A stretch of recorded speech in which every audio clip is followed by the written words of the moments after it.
I did this recipe back in January. It was my first one back after my long absence from social media, but it's about 20 minutes long and it's full of my emotional ramblings. So I thought I would now do a quick version for you to be able to watch and actually make this dish, because it is one of our all-time favourites. It's always requested by the children. So enough chat. This is my chicken and chorizo with Spanish rice.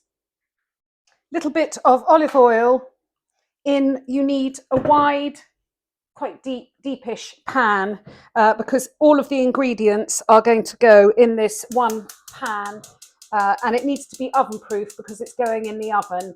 Also preheat the oven to 160 degrees. I've got 4 very large chicken thighs, which I have salted all over. I salted them about an hour ago so the salt could do its work. You might have people that you're feeding that don't like bones in meat. It's a thing. A lot of people don't like bones in meat, including my daughter. So you can cook this dish. You want the bones and the skin to start with because that's all going to add flavour. And then when it's cooked, you can do what I have to do, which is take the chicken out, take the chicken off the bone, and then stir it back into the pan. So these are just going to go in this little bit of oil, and I'm going to get them brown all over.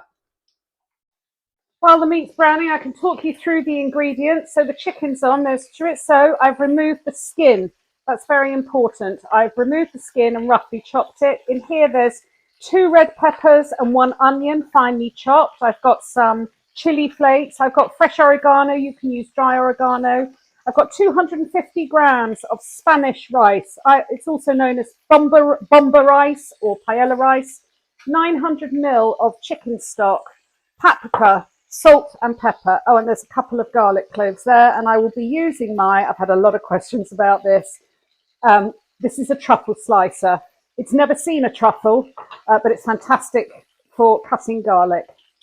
Brown it skin side first because that way it's releasing all its gorgeous chicken juices. I only put a slight smidge of olive oil in because the chicken fat is all rendering down and it's absolutely gorgeous. I do also get questions about this pan. It's called the Prospector pan and it's from Neverton Foundry. The chicken is lovely and golden. I've taken it out of the pan and I've moved the pan to a smaller ring and it's on a low light, and I'm going to put the chorizo in and let that cook for about 5 minutes until it starts releasing its oil.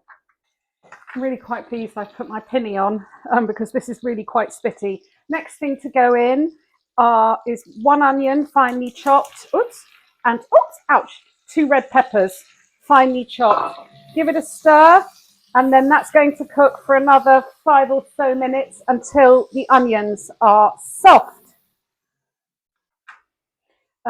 Next, I'm putting in the garlic, and I'll cook that just for a minute.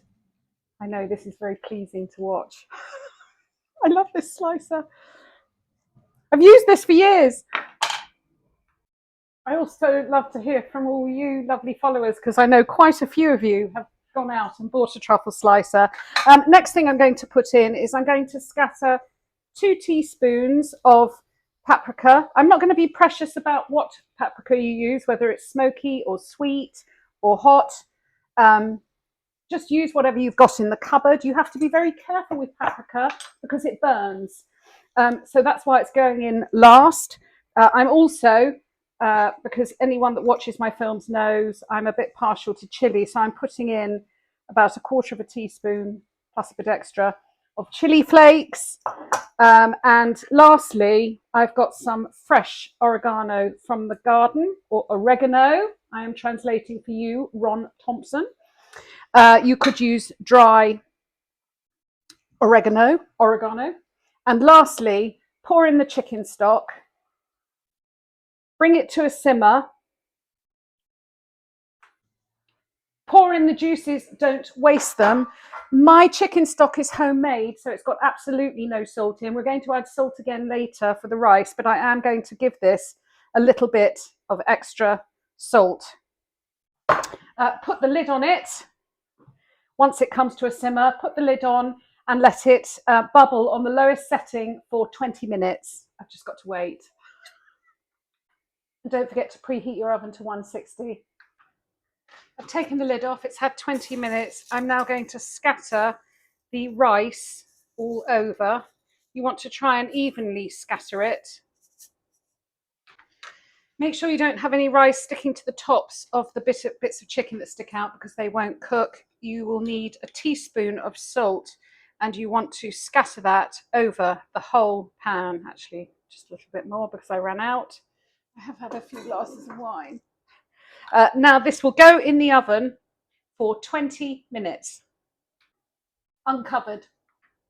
And if you're an OCD cook like I am, while it's in the oven, this is the perfect opportunity to clean the hob. This has come out of the oven after 20 minutes. You'll think, oh, there's still an awful lot of liquid there. Just muddle it all a bit, and then put the lid on and let it sit. And it's important, it does have to sit for another 10 minutes. And here it is, after 10 minutes steaming, all of the excess liquid has been absorbed and it's ready to eat. You could scatter it with some fresh parsley, but just go for it. Enjoy it.